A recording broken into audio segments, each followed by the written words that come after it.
Well, just 19 years old, and yet he served 2 tours in Korea. A local soldier's family received several honors tonight, more than 7 decades later.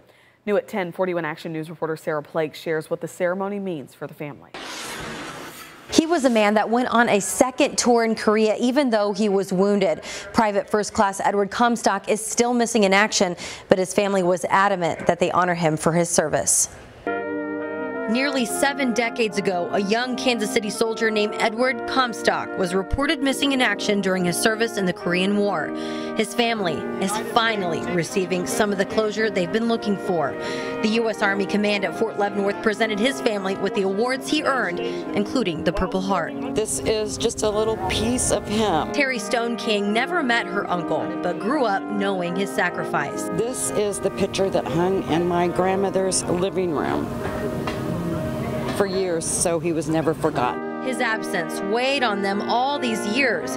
Comstock's brother even re-enlisted to go search for him. And for so long, the only piece of him they held on to was a brick at the Missouri Korean War Veterans Memorial. But this was a moment 67 years coming. A 48-star American flag, one that would have flown when 19-year-old Comstock went missing. We never leave a loved one behind or a fallen comrade behind.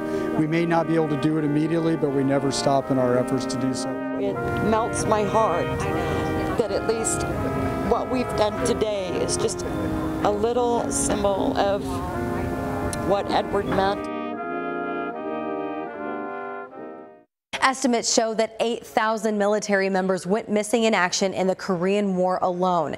The government is still trying to find those people. In the newsroom, I'm Sarah Plake, 41 Action News.